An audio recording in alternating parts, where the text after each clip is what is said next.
안녕하세요. 저는 한유복에서 일을 하고 있는 훈련사 이창현입니다. 훈련사 이현진입니다. 사람이 아침, 점심, 저녁 꼭 챙겨 먹듯이 강아지들도 꼭 지켜줘야 할 생활 패턴 중에 하나가 산책이에요. 반려견이 산책해야 되는 이유가 크게 세 가지가 있는데요. 첫 번째로는 사회성 향상이 이제 중요해요. 아이들이 커가면서 차 소리, 처음 맡는 냄새, 모르는 사람 이런 거에 경험을 시켜주는 게 중요합니다. 두 번째로는 아무래도 스트레스 해소가 큰데 강아지들이 산책을 나가면은 꽃냄새, 풀냄새, 흙냄새 같은 경우를 맡기 때문에 냄새를 맡으면서 스트레스를 충분히 해소시키거든요. 또 산책 시에 이제 소모되는 에너지가 또 있기 때문에 이제 아무래도 집에만 있는 것보다 밖에서 산책을 하는 게 훨씬 이제 강아지들에게 스트레스를 해소시킬 수 있는 중요한 요소입니다. 마지막으로는 스트레스 해소에 관련된 건데, 이 스트레스 해소를 못 시켜주면은 문제 행동이 나와요. 집에서 휴지를 물어뜯는다거나 장난감을 물어뜯는다거나 아니면은 패드 배변을 하는 아이들은 또 패드를 물어뜯을 수가 있어요. 그래서 이제 그런 문제 행동들을 개선시키기 위해서 산책이 꼭 필요합니다. 이런 행동을 자주 보이는 어떤 견종이 있을까요? 아무래도 활동량이 뛰어난 친구들, 허스키라던가 웰시코기, 비글 뭐 이런 친구들은 산책을 해도 부족하기 때문에 이제 산책도 하고 집에서도 충분히 놀 수 있는 그런 놀이를 많이 알려줘야지 문제 행동이 나타나지 않거든요. 그래서 산책도 중요하지만 집안에서도 할 수 있는 충분한 놀이를 많이 알려줘야 합니다. 이 산책을 약간 랜덤으로 좀 시켜줘야 되는데, 예를 들어서 이제 막 2시나 7시를 정해서 나간다. 그러면은 그 시간만 되면은 이제 애들이 나가고 싶어서 우는 거예요. 근데 이제 저희들은 또 이제 직장 생활도 해야 되고 밖에 막 나가야 되는 상황도 있잖아요. 그래서 약간 랜덤으로 산책을 자주 시켜줘야 됩니다.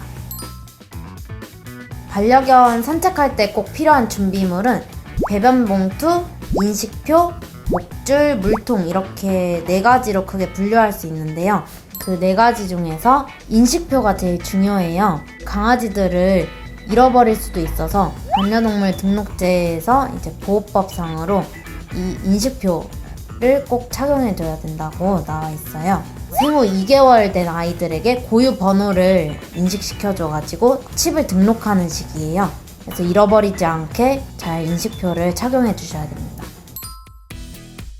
이제 가까운 동물병원에서 등록을 할 수 있는데 내장칩 등록이랑 외장칩 등록이란 게 있어요. 내장칩은 이제 강아지들 몸 안에 놓는 이제 쌀알 정도 크기의 의료기기예요.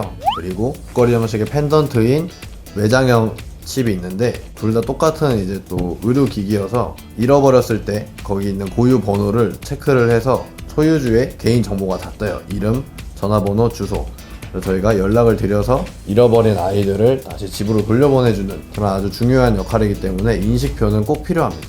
내장칩과 외장칩 중에 어떤 걸 더 추천하세요? 아무래도 내장칩을 더 추천하는데 목걸이 형식이어서 잃어버릴 수도 있고 아니면 우리 애들이 뜯을 수도 있고, 그래서 저는 내장칩을 추천드려요. 얼마 전에는 푸들 친구가 길가에 돌아다니고 있다고 해서 데려왔는데 칩이 없는 거예요. 그래서 주인을 찾아줄 수가 없는 상황이었는데 이제 다행히 주인이 전화가 와서 알고 보니까 이 친구가 내장칩이 아닌 외장칩을 하고 있었던 거예요. 자꾸 뜯기도 하고 그래서 빼놨는데 이제 집 문이 잠깐 열린 사이에 도망갔다고, 그래서 와서 내장칩이 있다는 얘기를 듣고 내장칩을 등록을 하고 가신 분이 한 분이 있었습니다. 두 번째는 목줄입니다. 일반 목줄이랑 늘어나는 목줄 2가지가 있는데, 저 같은 경우에는 늘어나는 목줄을 권유하지 않아요. 강아지들이랑 같이 산책할 때 위험한 상황이 되게 많잖아요. 늘어나는 목줄이 아이들한테는 자유로워서 좋겠지만 이제 최대한 자기가 컨트롤해서 통제할 수 있게 해가지고 위험한 상황으로부터 벗어날 수 있게 해줘야 됩니다. 권장드리는 길이는 남자는 120cm, 여자는 150cm인데 내 주변에 2m 안에서 이제 통제할 수 있게끔 하는 거리가 가장 중요해서 2m를 넘어가지 않게끔 해주는 것이 가장 좋습니다. 밖에 나와서 1시간 동안 주인이랑 같이 이제 교감하고 재밌고 그러니까 집에 가기가 싫은 거예요. 왜냐면 밖에 더 재밌는 게 많으니까. 산책 끝나고 집에 가서 이제 현관 앞에서 바로 간식을 준다든지, 집에서도 충분히 재미있다는 걸 알려주면은 우리 아이들이 집에 가기 싫다고 떼를 쓰는 게 많이 줄어들 거예요. 네, 지금부터는 반려견 산책 예절에 대해서 알려드리겠습니다. 첫 번째로는 이제 반대편에서 사람이 다가올 때나 반려견이 사람을 향해 짖을 때의 대처 방법입니다. 사람이 다가오거나 짖기 전에 반려견이 이제 괜찮다, 위험 상황이 아니다라는 것을 계속 인식을 시켜줘야 됩니다. 그리고 좋은 기억이 남을 수 있도록 간식을 주거나 아니면 계속 쓰다듬어 주면서 사람한테 이제 익숙해질 수 있도록 해주셔야 됩니다. 옳지 베베. 옳지.